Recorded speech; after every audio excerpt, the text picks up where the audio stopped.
জুলাই সনদ বাস্তবায়নের দাবিতে মানিকগঞ্জে পথসভা ও গণমিছিল। মানিকগঞ্জ প্রতিনিধির পাঠানো প্রতিবেদনে দেখুন বিস্তারিত।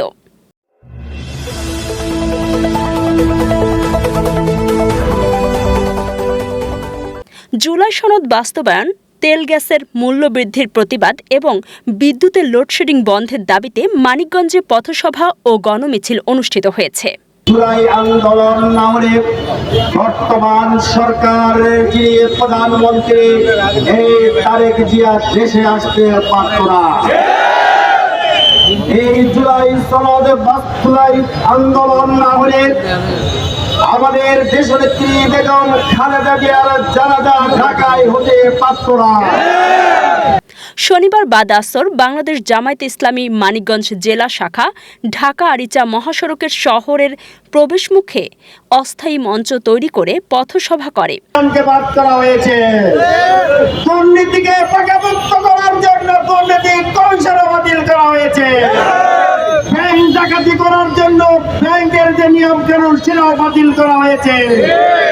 আমরা এই ভাষায় ঘোষণা করতে চাই, অবিলম্বে এগুলো সবগুলো আবার পুনর্বহাল করতে হবে। এতে সভাপতিত্ব করেন জেলা জামায়াতের আমির হাফেজ মাওলানা কামরুল ইসলাম। পথসভায় প্রধান অতিথি হিসেবে বক্তব্য দেন সংগঠনের সাবেক জেলা আমির ও ঢাকা উত্তরাঞ্চল সহকারী পরিচালক অধ্যক্ষ মাওলানা দেলোয়ার হোসাইন।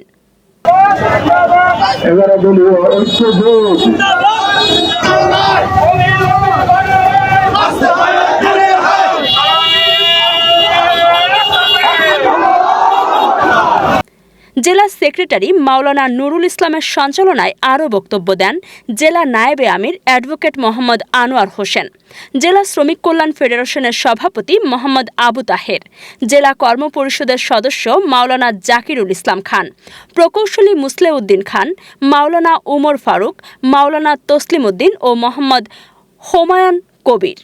জনতাকে সাথে নিয়ে এদেশের কৃষক শ্রমিক জনতাকে সাথে নিয়ে 11 দলীয় জোট আপনাদের বিরুদ্ধে দুর্বার আন্দোলন করে তুলবে। আমরা এই জুলাই সনদ বাস্তবায়ন ছাড়া ঘরে ফিরে যাব না।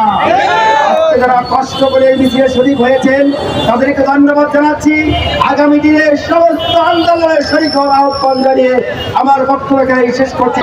আওয়ামী লীগ ক্ষমতায় চিরস্থায়ী করার জন্য তারা যে গঠনতন্ত্র তৈরি করেছিল, তারা যে কালা কানুন তৈরি করেছিল, আমরা দুঃখের সঙ্গে লক্ষ্য করছি বর্তমান সরকারও সেই সংবিধানের দোহাই দিয়ে সেই কালা কানুনকে অবলম্বন করে তাদের ক্ষমতা চিরস্থায়ী করতে চায়।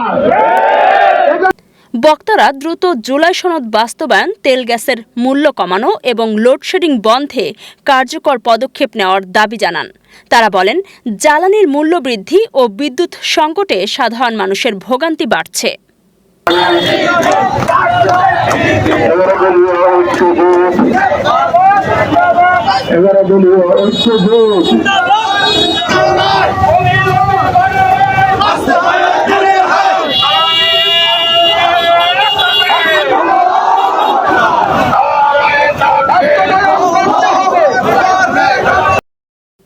পথসভা শেষে একটি গণমিছিল বের করা হয়।